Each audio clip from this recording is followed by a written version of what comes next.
Bismillahirrahmanirrahim. Assalamualaikum warahmatullahi wabarakatuh. Alhamdulillahirabbil alamin wa bihi nasta'inu ala umuri dunya waddin. Wassalatu wassalamu ala asrofil mursalin wa ala alihi washabbihi ajmain, amma ba'du. Alhamdulillah, pada kesempatan kali ini Allah memberikan karunia yang tiada terhingga kepada kita semua, di mana pada kesempatan kali ini kita bisa beraktivitas, ya. Mudah-mudahan antum sekalian diberikan kesehatan oleh Allah Subhanahu wa taala. Dan bagi Anda sekalian yang sakit, mudah-mudahan disembuhkan oleh Allah Subhanahu wa taala sehingga bisa melaksanakan berbagai macam kegiatan dalam menunjang tujuan atau cita-cita kita. Di hadapan saya ada sebuah kitab judulnya adalah Syarhus Sunnah karangan Imam Al-Barbahari,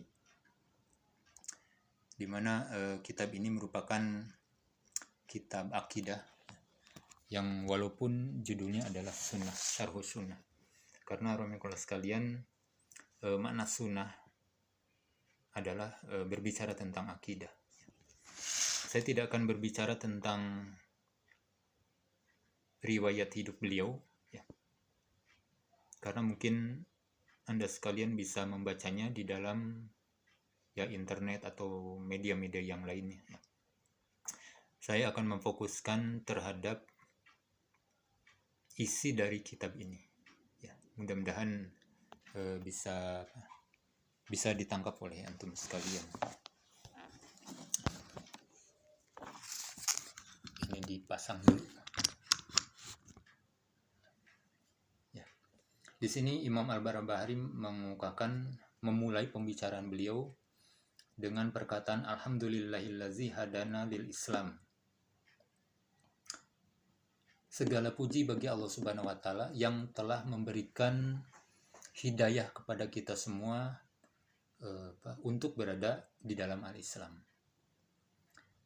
Jadi seseorang berada di dalam Islam itu adalah merupakan anugerah yang besar yang diberikan oleh Allah Subhanahu wa taala kepada kita semua. Kita beruntung dilahirkan dari orang tua kita yang muslim, sehingga kita terpelihara kemuslimannya. Allah informasikan di dalam surat 30, surat Ar-Rum ayat 30, Allah berfirman, A'udzubillahi minasyaitonirrajim, Bismillahirrahmanirrahim,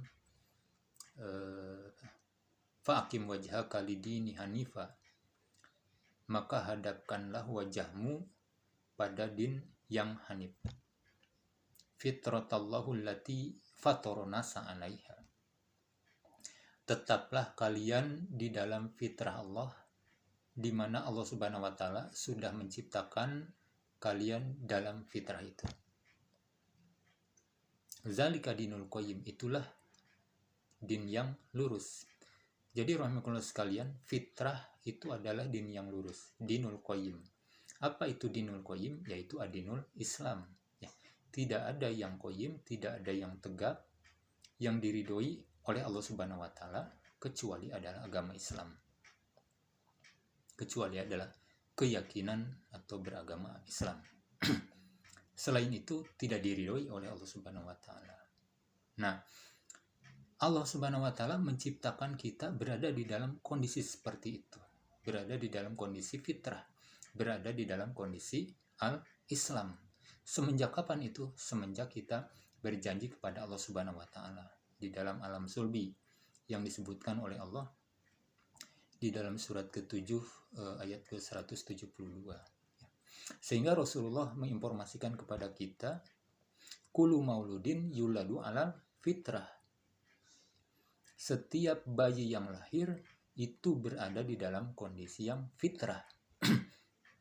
Apa kondisi fitrah itu? Yaitu kondisi muslim, kondisi seorang mukmin, ya, seorang muslim. Dari ayat yang tadi Rasulullah mengatakan fa in kana muslimaini fa muslim, di dalam hadis Muslim nomor hadis 2658. Jika orang tuanya sudah Islam, maka anaknya sudah tentu Islam. Karena terpelihara dalam didikan al-Islam, kondisi bi'ah atau lingkungan al-Islam. Nah, kemudian orang-orang yang di luar Islam, seperti Nasrani, Yahudi, Majusi, dan lain sebagainya, ketika akan berada di dalam kefitrahan, ingin kembali kepada kefitrahan, maka mereka harus mengucapkan 2 kalimat syahadat. Dan ini tidak berlaku bagi anak yang dilahirkan dari ibu seorang muslim. Kita bisa dilihat dari keterangan ini, dilihat dalam kitab Syarah Aqidah atau Hawiyah, kemudian juga Sulamun Najah karangan Imam Nawawi, kemudian ada beberapa kitab Imam Nawawi mengatakan seperti itu. Nah, ini adalah sebuah anugerah. Kemudian disebutkan juga oleh beliau, wa mana alaina bihi, dan Allah Subhanahu wa taala memberikan anugerah yang besar. Mana itu adalah anugerah yang besar alaina kepada kita, bihi dengan al-Islam itu sendiri, dengan hidayah itu sendiri. Wa akhrajna bi khairi ummatin, dan kita dikeluarkan untuk menjadi umat yang terbaik. Umat Islam harus menjadi umat yang terbaik.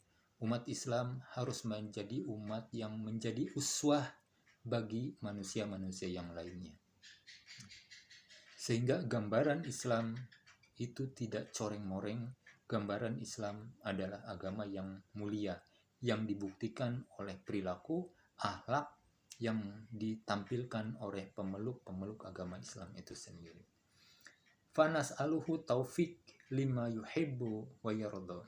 Maka kita meminta kepada Allah Subhanahu wa taala taufik untuk mendapatkan sesuatu yang dicintai oleh Allah Subhanahu wa taala dan diridhoi oleh Allah Subhanahu wa taala.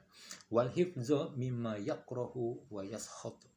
Dan kita minta kepada Allah Subhanahu wa taala untuk dipelihara dari sesuatu yang dibenci dan dimurkai oleh Allah Subhanahu wa taala. Ini adalah pembuka dari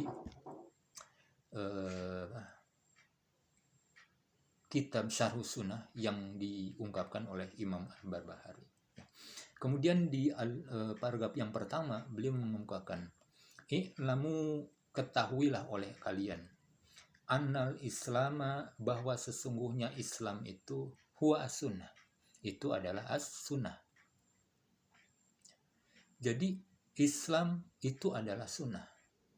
Sunnah Rasulullah SAW, baik itu perkataan Rasulullah, tindakan Rasulullah, ketetapan Rasulullah, atau diamnya Rasulullah SAW, itu merupakan sunnah. Dan Rasulullah berpesan kepada kita untuk berpegang teguh kepada sunnah beliau. Ya. Kata Rasulullah, lang tadilu abadan, kalian akan tersesat, tidak akan tersesat selama-lamanya, in tamasaktum bihima, ya, taraktu fikum amroin, kata Rasulullah, aku tinggalkan kepada kalian 2 perkara. Lang tadilu abadan in tamasaktum bihima, kalian tidak akan tersesat selama-lamanya jika kalian berpegang teguh kepada kedua hal tersebut. Apa itu? Kitabullah dan sunnah Rasulullah Sallallahu Alaihi Wasallam. Nah, sunnah ini merupakan penjelas atau tafsir dari ayat-ayat Allah Subhanahu wa taala. Karena kita tidak akan bisa memahami ayat-ayat Allah Subhanahu wa taala secara aplikatif tanpa bantuan sunnah Rasulullah Sallallahu Alaihi Wasallam. Sehingga Imam Ahmad bin Hambal mengemukakan bahwa sunnah itu merupakan tafsiran Al-Quran. Jadi, i'lamu annal islama huwa as-sunnah. Ketahuilah bahwa Islam itu adalah sunnah. Wa sunnah ya al-Islam. Dan sunnah itu adalah Islam. Wala yaqumu ahaduhuma illa bil akhar.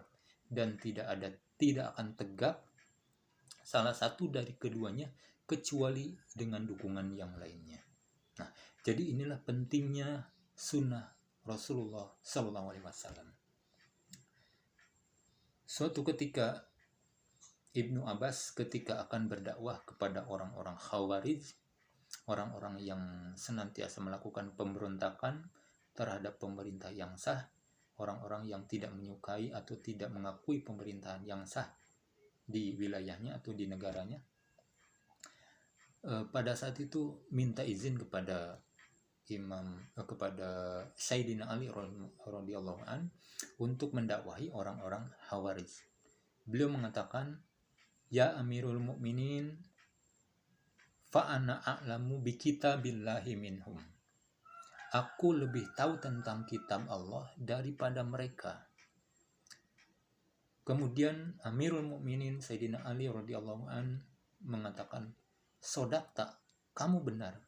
Walakin Al-Quran hamalun zuwuzu." Tapi Al-Quran itu punya banyak wajah. Takulu wa yakulun. Ketika kamu mengatakan satu perkara, maka mereka akan mengatakan perkara yang lainnya dengan Al-Quran itu. Walakin khassamhum bisunan. Tapi debatlah mereka dengan sunan. Fa'innahum la yazidu anha mahisan. Karena dengan sunnah itu mereka tidak bisa lari. Nah itu, jadi itulah kunci dari pemahaman kita terhadap sunnah-sunnah Rasulullah SAW. Sehingga ini menjadi sebuah kewajiban bagi kita sebagai umat Islam yang hidup di zaman sekarang ini.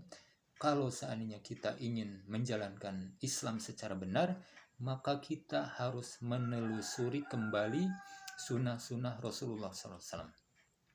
Kita mempelajari kembali hadis-hadis Rasulullah SAW. Ya.